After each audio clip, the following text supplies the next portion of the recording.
भारत के पूर्व प्रधानमंत्री मनमोहन सिंह का 92 वर्ष की उम्र में एम्स हॉस्पिटल में निधन हो गया। बता दें कि डॉक्टर मनमोहन सिंह का जन्म 26 सितंबर 1932 को अविभाजित भारत के पंजाब प्रांत, जो अब पाकिस्तान में है, के गाह गांव में हुआ था। विभाजन के बाद उनका परिवार भारत आ गया। भारत के पूर्व प्रधानमंत्री डॉक्टर मनमोहन सिंह का गुरुवार 26 दिसंबर 2024 को निधन हो गया। 92 वर्षीय डॉक्टर मनमोहन सिंह की स्वास्थ्य बिगड़ने के बाद गुरुवार शाम एम्स नई दिल्ली में भर्ती कराया गया था, जहां इलाज के दौरान उन्होंने अंतिम सांस ली। एम्स नई दिल्ली में मनमोहन के निधन की पुष्टि करते हुए न्यूज़ बुलेटिन जारी किया है। एम्स ने कहा, अत्यंत दुख के साथ हम भारत के पूर्व प्रधानमंत्री डॉक्टर मनमोहन सिंह के निधन की सूचना देते हैं। उन्होंने 92 वर्ष की उम्र में अंतिम सांस ली। वे उम्र से संबंधित बीमारियों के कारण उपचाराधीन थे और 26 दिसंबर 2024 को घर पर अचानक बेहोश हो गए थे। घर पर ही उन्हें तुरंत पुनर्जीवित करने के उपाय शुरू किए गए। उन्हें रात 8 बजे एम्स नई दिल्ली के मेडिकल इमरजेंसी में लाया गया। तमाम कोशिशों के बावजूद उन्हें बचाया नहीं जा सका और रात 10 बजे उन्हें मृत घोषित कर दिया गया। इससे पहले कांग्रेस पार्टी के कई वरिष्ठ नेताओं ने इस खबर की पुष्टि की। पूर्व केंद्रीय मंत्री सलमान खुर्शीद, हरियाणा के पूर्व सीएम भूपेंद्र सिंह हुड्डा ने मनमोहन सिंह के निधन पर श्रद्धांजलि दी। डॉक्टर मनमोहन सिंह अपनी सरलता, ईमानदारी और उत्कृष्ट आर्थिक नीतियों के लिए जाने जाते थे। उनका निधन भारतीय राजनीति और अर्थव्यवस्था के लिए एक अपूरणीय क्षति है। उनका अंतिम संस्कार पूरे राजकीय सम्मान के साथ किया जाएगा। पीएम मोदी ने भी पूर्व पीएम मनमोहन सिंह को श्रद्धांजलि दी है।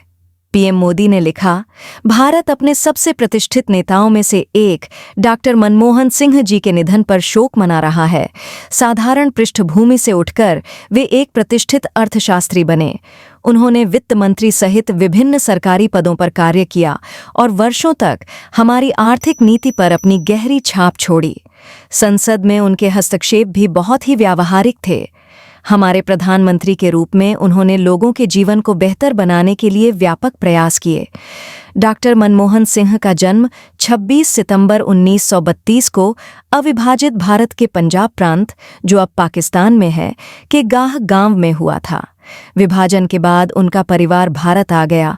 बचपन से ही वे मेधावी छात्र रहे।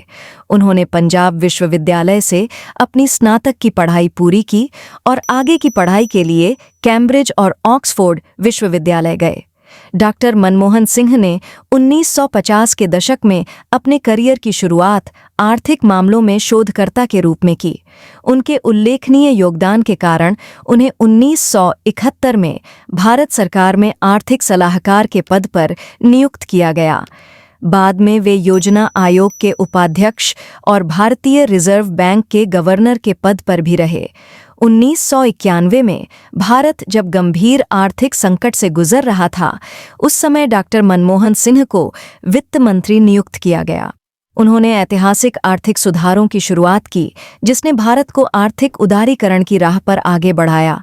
उनके नेतृत्व में अर्थव्यवस्था के कई क्षेत्रों में विदेशी निवेश के दरवाजे खुले और आर्थिक विकास को गति मिली। डॉक्टर मनमोहन सिंह 2004 से 2014 तक 2 कार्यकालों के लिए भारत के प्रधानमंत्री रहे।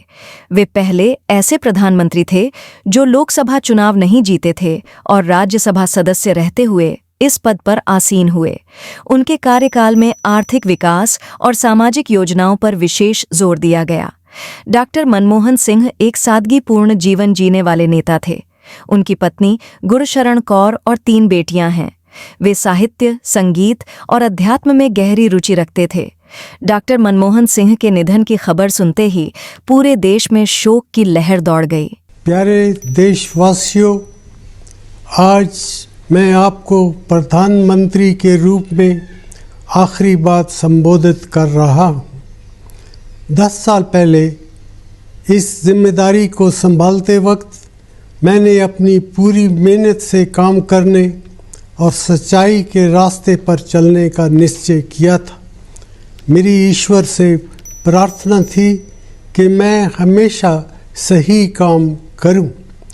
आज जब प्रधानमंत्री का पद छोड़ने का वक्त आ गया है, मुझे एहसास है कि ईश्वर के अंतिम निर्णय से पहले सभी चुने गए प्रतिनिधियों और सरकारों के काम पर जनता की अदालत भी फैसला करती है।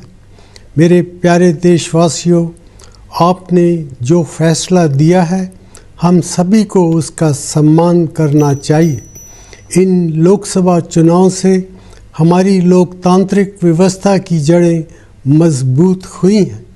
जैसा मैंने कई बार कहा है, मेरा सार्वजनिक जीवन एक खुली किताब है।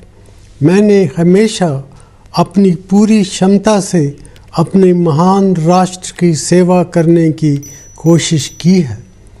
पिछले 10 सालों के दौरान हमने बहुत सी सफलताएं और उपलब्धियां हासिल की हैं जिन पर हमें गर्व है। आज हमारा देश हर मायने में 10 साल पहले के भारत से कहीं ज़्यादा मजबूत है। देश की सफलताओं का श्रेय मैं आप सबको देता हूँ, लेकिन अभी भी हमारे देश में विकास की बहुत सी संभावनाएं हैं जिनका फ़ायदा उठाने के लिए हमें एकजुट होकर कड़ी मेहनत करने की ज़रूरत है।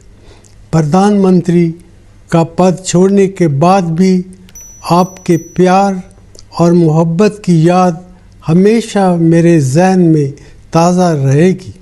मुझे जो कुछ भी मिला है इस देश से ही मिला है। एक ऐसा देश जिसने बंटवारे के कारण बेघर हुए एक बच्चे को इतने ऊंचे पद तक पहुंचा दिया। ये एक ऐसा कर्ज है जिसे मैं कभी अदा नहीं कर सकता। ये एक ऐसा सम्मान भी है जिस पर मुझे हमेशा गर्व रहेगा। मित्रों, मुझे भारत के भविष्य के बारे में पूरा इत्मीनान है। मुझे पक्का विश्वास है कि वो समय आ गया है जब भारत दुनिया की बदलती हुई अर्थव्यवस्थाओं में एक महत्वपूर्ण शक्ति के रूप में उभरेगा। परंपरा को आधुनिकता के साथ और विविधता को एकता के साथ मिलाते हुए हमारा देश दुनिया को आगे का रास्ता दिखा सकता है। अपने महान देश की सेवा करने का मौका मिलना मेरा सौभाग्य रहा है। मैं इससे ज़्यादा कुछ और नहीं मांग सकता था। मेरी शुभकामना है कि आने वाली सरकार अपने कामकाज में हर तरह से सफल रहे। मैं अपने देश के लिए और भी बड़ी सफलताओं की कामना करता हूँ। धन्यवाद। जय हिंद। इसके प्रायोजक हैं एडवांस कंप्यूटर, निकट इंडियन बैंक, बूढ़नपुर, आजमगढ़। यदि आप अपनी बच्चे को कंप्यूटर की उत्तम शिक्षा देना चाहते हैं तो तुरंत संपर्क करें।